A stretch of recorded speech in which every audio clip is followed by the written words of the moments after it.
I went to a Presbyterian Church for the first time ever, and going to this church was an eye-opening experience for me.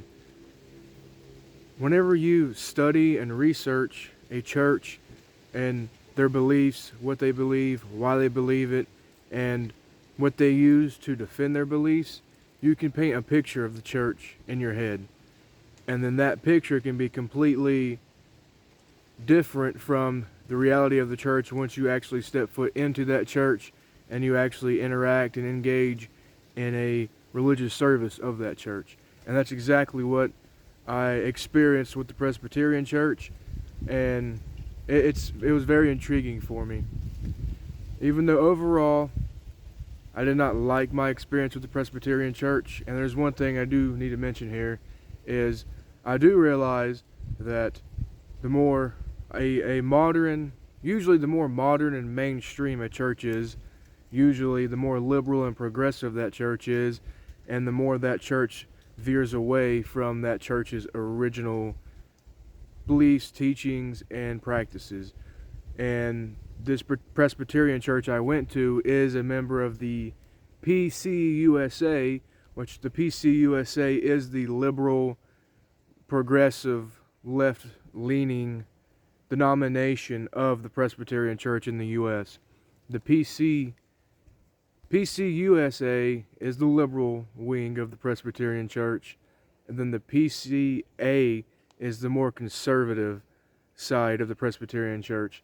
And this experience has made me interested in going to check out a PCA church in the future, but the PCUSA church that I went to specifically was a very large church. Physically speaking, the size of the church building I'm referring, it was the biggest church I've been inside of, and also it's the oldest church I've been inside of. The church has been around for hundreds of years. This Presbyterian church has.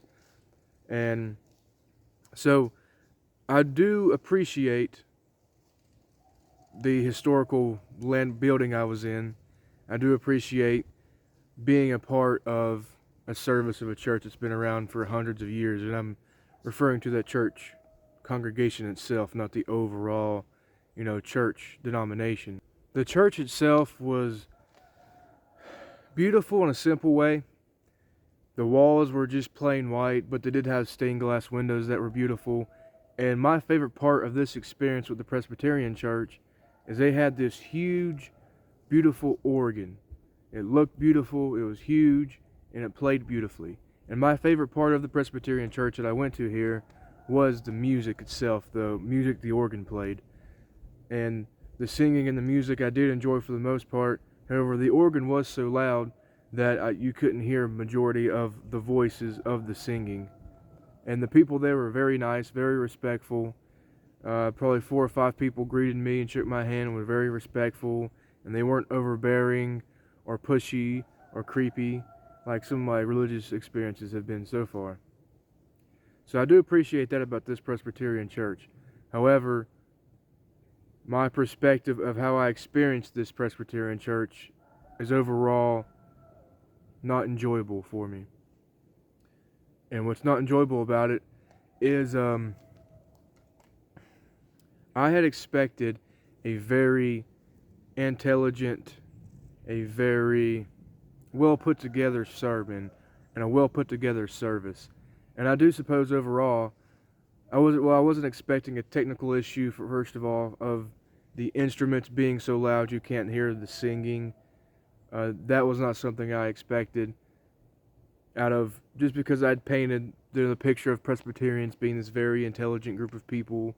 I believe it was the Presbyterians that founded Princeton and some very, very honorable and highly intelligent colleges and universities.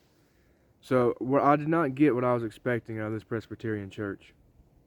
And also, another first time for me, was this is the first time I've ever been to a church that has a woman pastor. As a woman pastor, she did the sermon today, and in my Southern Baptist background, or at least the specific Southern Baptist church I went to, they paint this picture and put it into your head, especially as a little kid, that if you were to, say, be around a woman preaching in church, they act as if the the breaths from her mouth are going to catch fire, and that locusts are going to come and swarm the building, and that trees are going to start flying through the walls, and lightning is going to crash down through the ceiling and just terrorize everybody. But actually, I didn't think twice about it. Now, historically, traditionally, that is not the universally accepted Christian way, having women pastors and women preachers, but I'm not going to argue that here too much. I just want to mention, I actually did not think, well, I thought I did think twice about it, but I didn't think 3 times about it.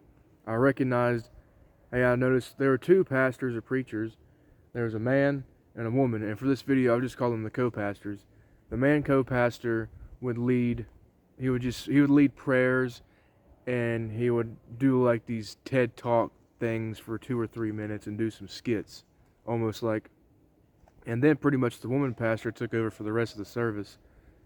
She did a lot of the prayers, she did the sermon, and as she was going on, I wasn't actually really thinking, oh, this is a woman giving a sermon.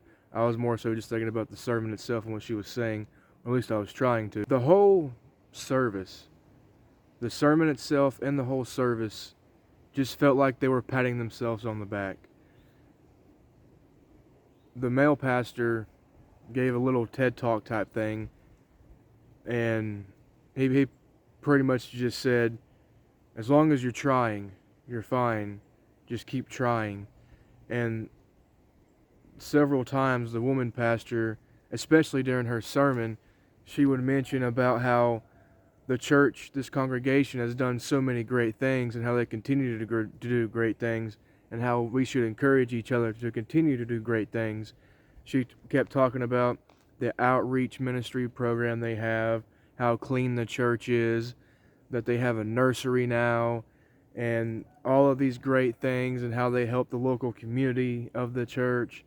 And the whole time they're pretty much just patting themselves on the back, talking about the things they've done and how great the things they've done.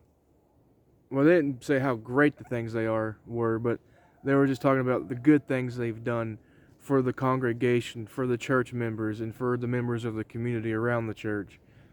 And that just felt very repetitive, for one, and then 2, it felt very vain. It felt essentially self-righteous in a way. Just look at all the great things we've done. Look at all the good things we've done. Look how good we are. We've done this and we've done that and we've helped with this, and the church is so clean. It just felt so vain. Like, this is your main worship service of the week. This is how you worship God. This is, for a large majority of your church members, the only time they see each other every week, and you're just patting yourselves on the back, is what it felt like to me, and in this very vain way.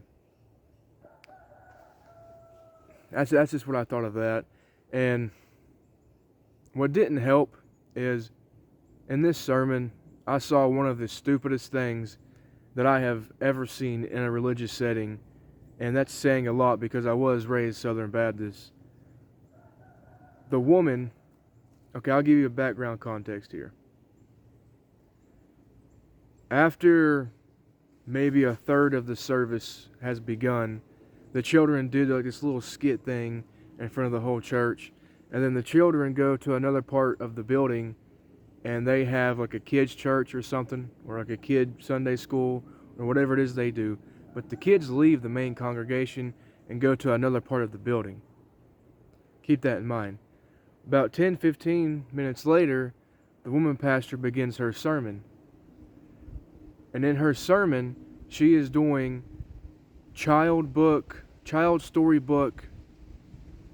She's doing like a child storybook way of explaining her message in her sermon. Something about the little red hen and making bread and a lazy cat and a pig. Like some kind of like kids fable tale type stuff, like the Little Red Riding Hood is what it reminded me of.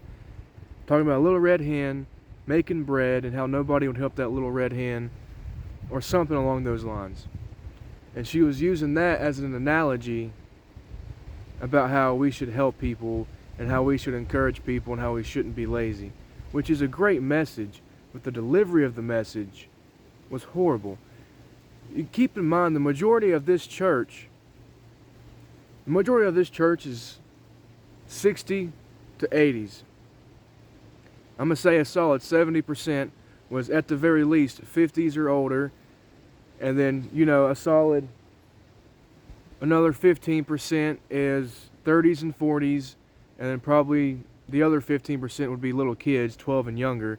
And I'm not like an ageologist or whatever that word would be, but I didn't see anybody in that church in their 20s like me. I was the only one in their 20s at that church. But you